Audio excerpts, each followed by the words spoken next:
What's up guys, welcome back to the MSR Workshop. So today we are going to be doing an unboxing of the new Vector Optics Matiz 3-9x50 fiber scope. I think you guys will like this one, so stick around.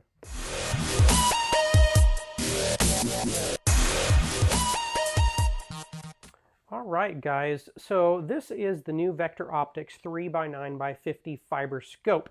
Now the line is called Matiz, and I could be pronouncing that wrong, but this was sent to me for review nonetheless. Now, full disclosure, I don't typically shoot with scopes like this. I'm more of a high magnification, very precision style, where I need to be able to focus really close distance, eye relief adjustment, all of that. This is a little bit different style, and this is your more traditional hunting style. But we're going to go ahead and open this up, see what comes in the box. We'll get this mounted up and just test the quality of the glass and see if this type of scope is right for you. So opening this up, just talking about a few specs, we have a 12.2 overall length of this scope, and the weight is 16.6 ounces. Now it does come pre-installed with this rubber band, I would call it, I guess they're calling them bra style lens caps. Of course, that would be the first thing I would upgrade, was get traditional style lens caps. The reticle on this, they're calling a G4 fiber dot. Now speaking of fiber, this actually has illumination on it, but they are using fiber optics for the illumination. And it has 11 levels of illumination on this. So when we get this mounted up, we will try the brightness of this on daylight to see if you could actually use this illumination out in the day. The eye relief on this is 3.74 inches, so a fair amount of eye relief, which is actually nice. Especially you don't want to have to stick your eye up close to something like this on a high recoil style rifle. A couple fun little goodies. It comes with one of these Vector Optics poker chips that says Enter the Continental, which I really like. I always think this is kind of a fun deal. It comes with a patch. It comes with a set of 25.4 millimeter Weaver style high profile rings, which we will be using today, lens cloth for cleaning, and your very tiny little Allen wrench for setting your zero stops on this. Now, starting off with, this has a 50 millimeter eye objective, so a nice large objective up here, lets in lots of light. We have a 1-inch tube, so not the biggest out there, but this is kind of a hunting one where you want fairly lightweight. The adjustments on this are capped turrets, and they are in 1/4 inch MOA. So let's take a look first at the windage and elevation. Now traditionally I liked uncapped turrets because then you don't have to worry about losing these. But if this is just, say, on a 22 long rifle or a hunting rifle, this might be a nice option where you just set it and then don't really have to worry about it. Most people are not going to be dialing with this type of scope anyways.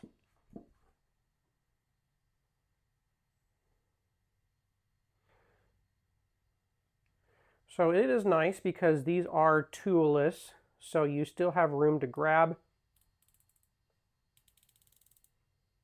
And very nice positive clicks.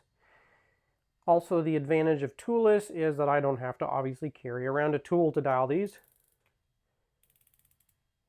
Same with windage.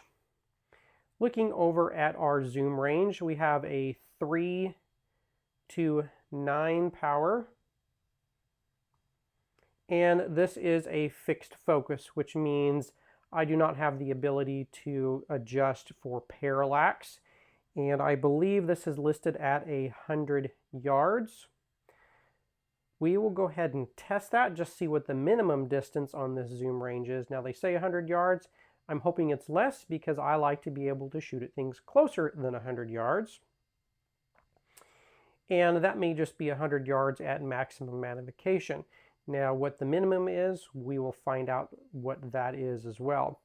You have a diopter adjustment, and the eyepiece is interesting because it tapers in.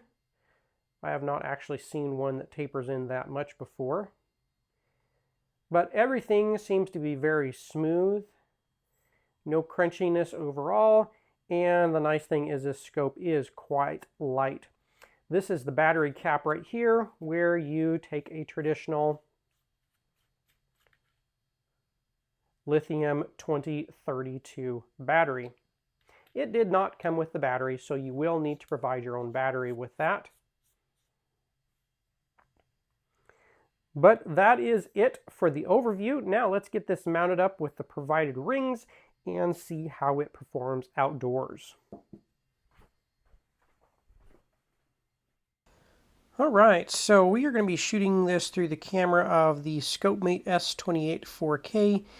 Now, one thing I found with shooting with this is it's very finicky on focus, so what you're seeing through here is most likely the result of the camera and not necessarily any faults within the scope. So here I am checking for windage and elevation, cranking this all the way down. And you see I'm returning back to 0, which is kind of the dead center in the target. And it came right back to where I had it. And we're going to go all the way back up.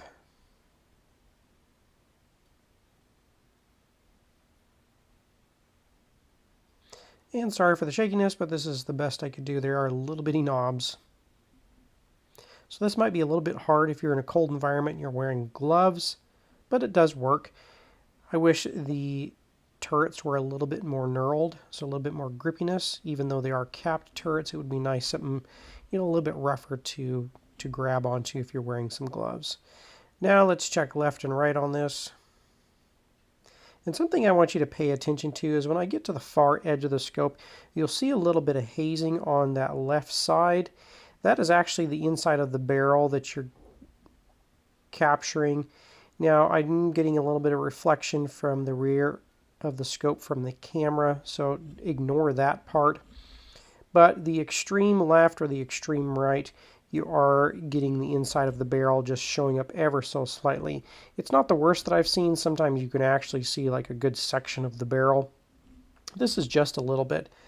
But overall, this was a really clear scope, actually a much clearer than what you're seeing on film here, just because the camera has to be focused to the scope, and the only way to do that is using an external monitor or connecting this to my phone, which is a little bit of an annoyance.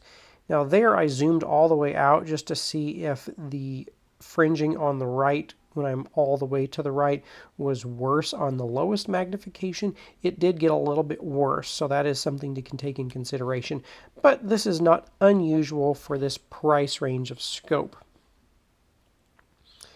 So we are back at the highest magnification. There's 9, that's 8, 7. Actually, let's start over here. So 9, 8,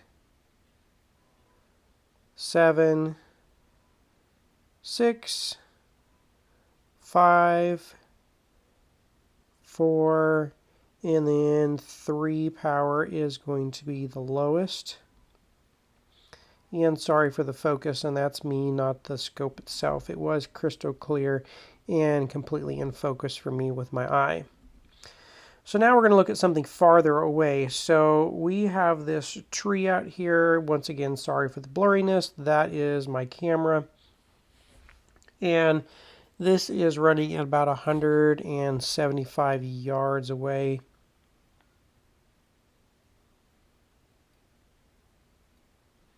So next we're going to try the illumination, and the illumination on this scope is the brightest I've ever seen. And supposedly they're using some kind of fiber optics, but you can learn more about it on the Vector Optics website, and it'll kind of give you a little diagram of how it works. But the first illumination is level 1, 2, 3, 4, 5, 6, 7, 8, 9, 10, and 11, and then off, and then back to 11. And 11 is just super bright. That just blows the dot out.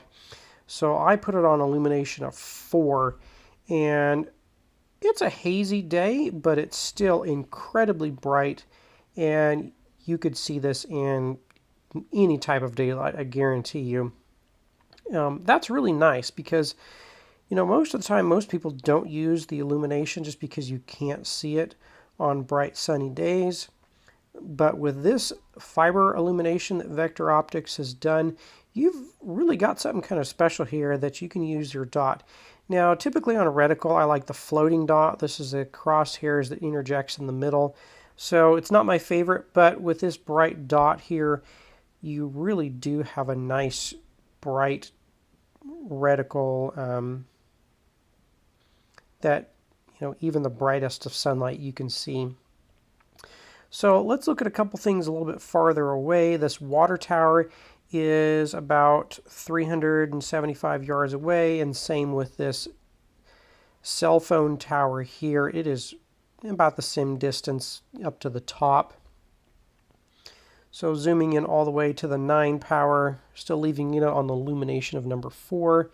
And then I'm just fiddling with my focus just a little bit to see if I can get it in focus a little bit better for you guys. I went back out. There we go. Now I got my helper here. So with their minimum amount of magnification, we're here at about 100 yards. And I'll have her start walking in just to see where we lose clarity and focus.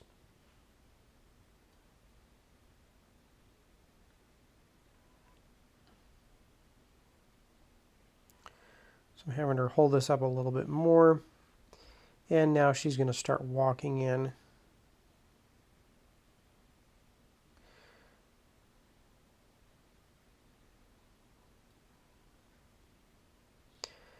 So as she starts walking this in, it still looks nice and clear.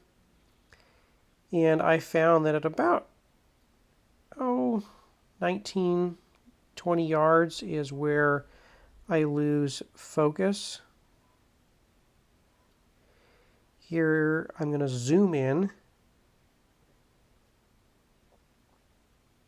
with her staying at about 20 yards. And I instantly start to lose focus, so I'm really not able to zoom in at all under 20 yards at 3 power magnification. All right, guys, so let's talk about this 3x9x50 fiber scope from Vector Optics. So the picture that I was getting with my own eye was very, very clear. All of the focal range seemed to be very, very good. Now, I am shooting with the Scopemate S28 4K, and I was getting a little blurriness in the recording. So any of that blur that you do see in the recording is a result of my recording equipment and not the actual scope itself.